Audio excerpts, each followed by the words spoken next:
안녕하세요. 20레코드의 이공입니다. 지난 11일 홍정욱 전 의원은 중앙일보와의 인터뷰에서 서울시장 보궐선거 출마 의사를 묻는 질문에 생각할 겨를도 생각해 본 적도 없다. 지금은 정치 재개의 뜻도 없다라고 말하면서 정치 복귀에 대한 자신의 입장을 분명히 했습니다. 인터뷰 직후인 12일 홍정욱 테마주들은 일제히 큰 폭으로 하락했죠. 홍정욱 대장주로 불리는 KNN은 11.21%가 빠졌습니다.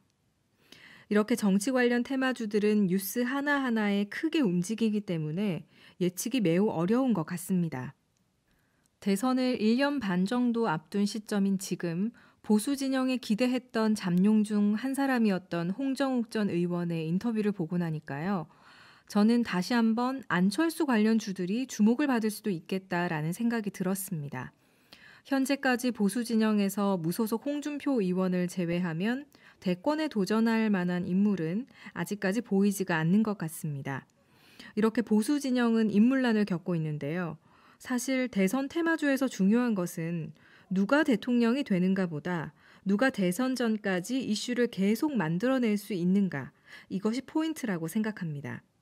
이런 면에서 저는 이슈 메이커로서 안철수 대표만한 분도 없지 않나 생각합니다. 잠시 2017년 대선에 대해서 생각해 보겠습니다. 지난 대선은 박근혜 대통령 탄핵 이후 치러지면서 일반적인 모습은 아니었습니다. 탄핵 이후 기울어진 운동장에서 시작되었기에 누구나 무난하게 문재인 대통령이 당선될 거라는 예상을 할 수 있었고요. 결과 역시 이변이 없었습니다. 그런데 대선이 치러지는 기간 동안 써니전자와 안랩의 차트를 보시면요. 무려 100% 이상 상승했다는 걸 알 수 있습니다.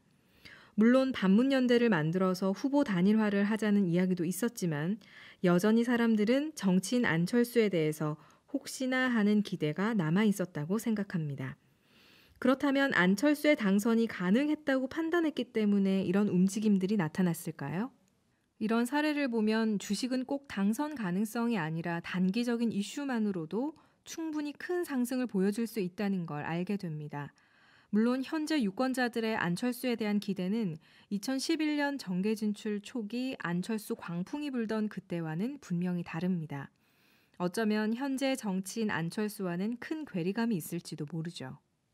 대선에 이어 2018년 치러졌던 6.13 서울 지방선거 역시 패배하면서 안철수의 정치 인생은 마치 끝난 것처럼 보였습니다.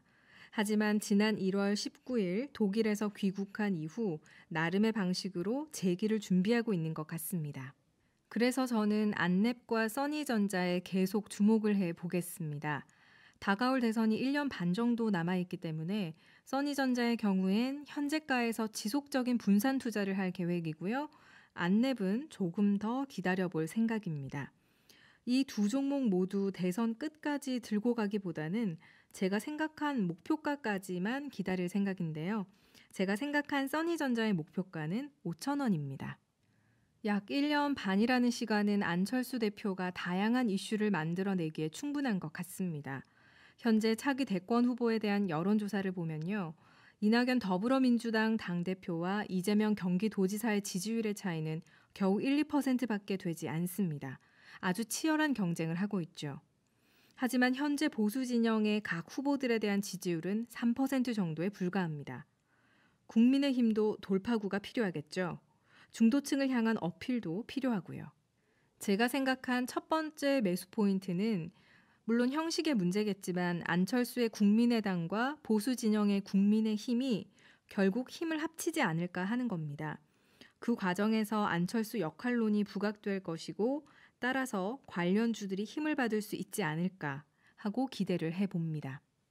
두 번째 매수 포인트는 박근혜 전 대통령이 탄핵으로 물러나고 문재인 정부가 들어서면서 국민들은 정의와 공정에 큰 기대를 걸었습니다. 하지만 3년 반이 지난 지금 국민들의 바람은 얼마나 이루어졌나요? 이 점에 대해서 어떤 분들은 SNS나 댓글을 이용해서 지지와 반대 같은 자신의 의견을 적극적으로 표출하시고요. 또 어떤 분들은 침묵하고 계실 텐데요. 저는 현재 침묵하고 있는 다수의 중도층, 이분들의 의견을 무시할 수 없다고 생각합니다. 그리고 이 중도층의 표가 다시 한번 안철수 대표에게 결집될 수도 있지 않을까 기대해 봅니다.